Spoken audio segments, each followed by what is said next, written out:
Welcome to History with Herodotus, where the boundaries of time and space are bridged by the power of storytelling.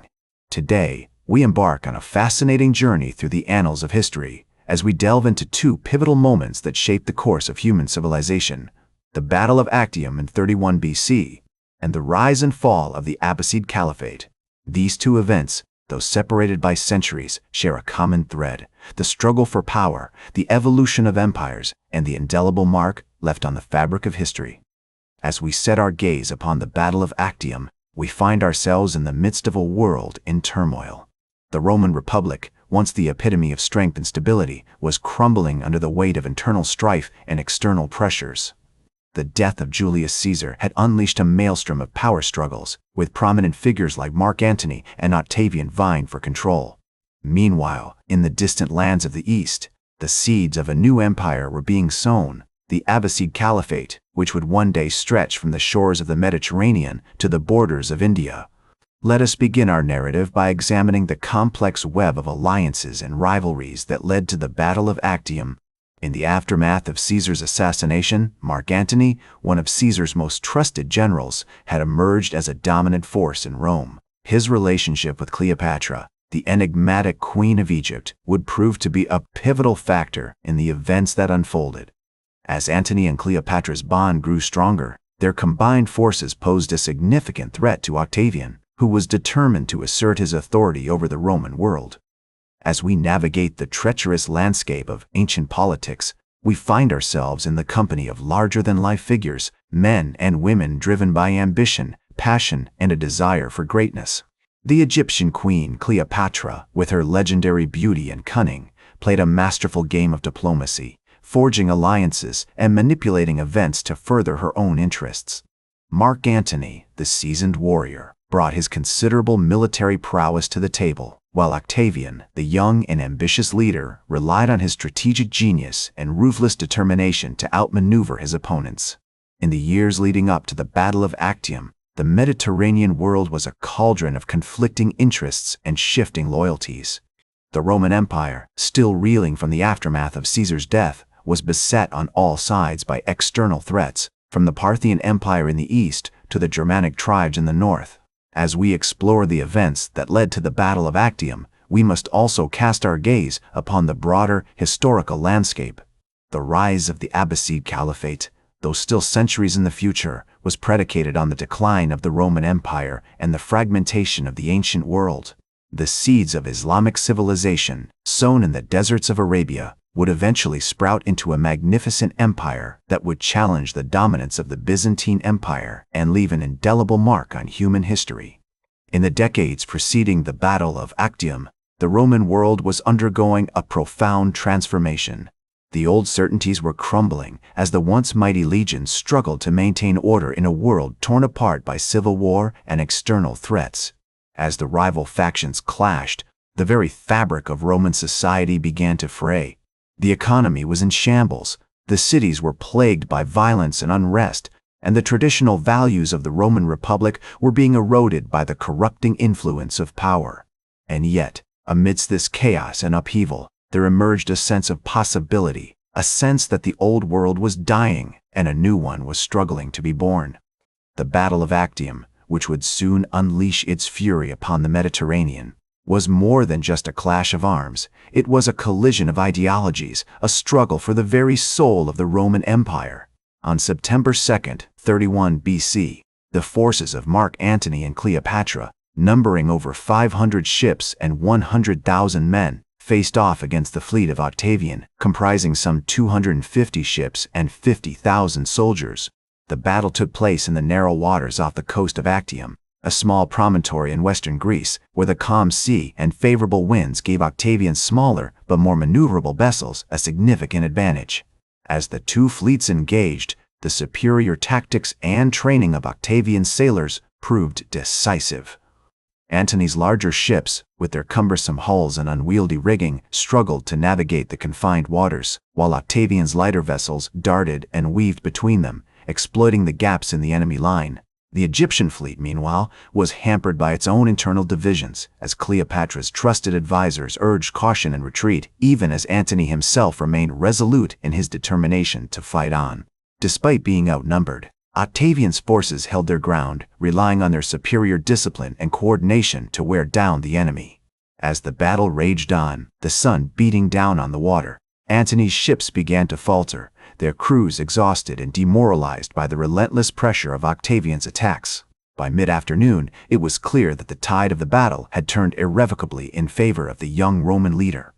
As the dust settled, Mark Antony and Cleopatra fled the battlefield, abandoning their shattered fleet and leaving behind thousands of dead and wounded soldiers. The Battle of Actium marked a watershed moment in Roman history, as Octavian, now unchallenged as the master of the empire, set about consolidating his power and forging a new order that would endure for centuries. The consequences of Actium were far-reaching as the Roman Empire, now unified under a single ruler, began to take on a more autocratic character. The old republican institutions, with their emphasis on senatorial authority and civic virtue, gave way to a more centralized and bureaucratic system in which the emperor wielded absolute power and discretion.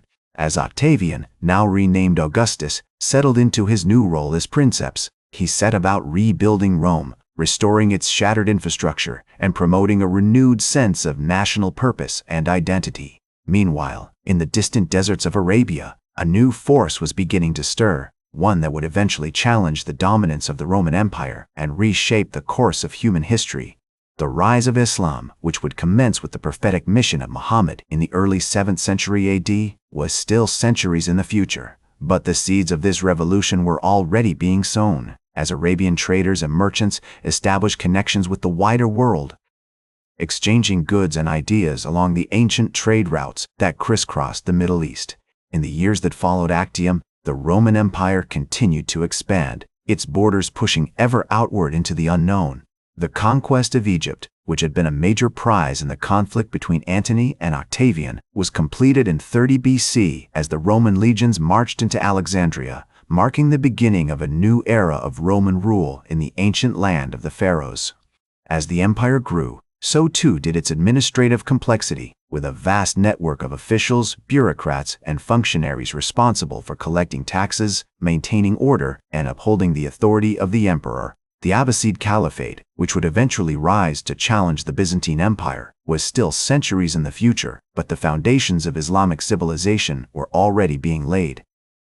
As scholars and thinkers in the great cities of Mecca and Medina began to explore the implications of the Quranic revelation, the great caliphs, who would one day rule over a vast empire stretching from Spain to India, were still unknown, but the stirrings of a new era were already palpable, as the old certainties of the ancient world gave way to a future that was at once uncertain and full of promise. In 632 AD, with the death of the Prophet Muhammad, the Islamic community was plunged into a period of crisis and upheaval, as the various factions and clans that had united behind the Prophet's mission began to vie for power and influence.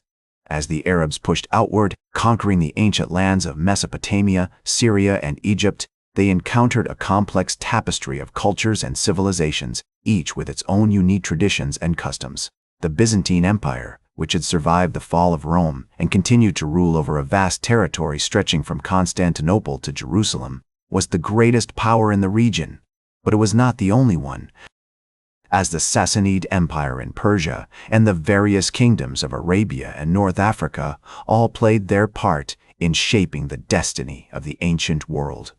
In this tumultuous landscape, the Abbasid Caliphate would eventually emerge as a major force.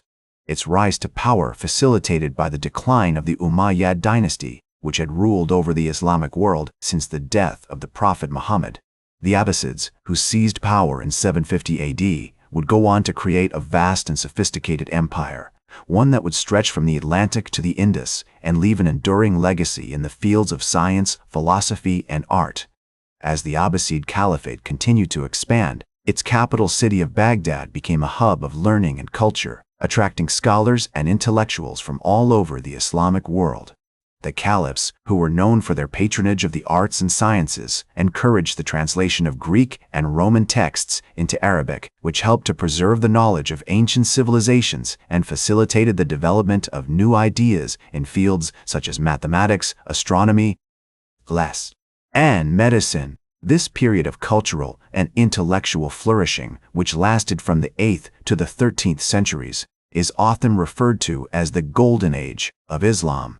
One of the most famous scholars of this era was Ibn Sina, also known as Avicenna, who made significant contributions to the fields of philosophy, medicine, and astronomy. His works, such as the Canon of Medicine, had a profound impact on the development of these disciplines and were studied by scholars in Europe for centuries. As the Abbasid Caliphate reached its peak, its influence extended far beyond the Middle East, with trade and cultural exchange networks stretching from Spain to India. However, the Caliphate's power began to decline in the 13th century due to a combination of internal conflicts, external pressures, and the rise of new regional powers. The Mongol invasions of the 13th century, which devastated much of the Middle East and Central Asia, marked the beginning of the end of the Abbasid Caliphate. In 1258, the Mongols sacked Baghdad, killing the last Abbasid Caliph al-Mustasim and marking the end of the dynasty. Despite its decline and fall, the legacy of the Abbasid Caliphate continued to shape the course of Islamic history. The cultural and intellectual achievements of this era had a lasting impact on the development of science, philosophy, and art in the Islamic world. As the historian Marshall Hodgson once noted, the Abbasid period was one of the most creative and influential in all human history, and its legacy can still be seen in the modern Islamic world. Today, the Battle of Actium and the rise and fall of the Abbasid Caliphate are remembered as pivotal events in the shaping of the ancient and medieval worlds. The consequences of these events can still be seen in the modern Middle East, where the legacy of the Abbasid Caliphate continues to influence politics, culture, and society. The Battle of Actium, which marked the beginning of the Roman Empire's dominance over the Mediterranean world, had a profound impact on the course of Western history. The rise and fall of the Abbasid Caliphate, which played a significant role in shaping the Islamic world, serves as a reminder of the complex and interconnected nature of human history. As we seek to understand the present, we must first understand the past with all its complexities and nuances. That's all for today's History with Herodotus. Remember to like, share, and subscribe. And until next time, remember that, to understand the present, we must first understand the past.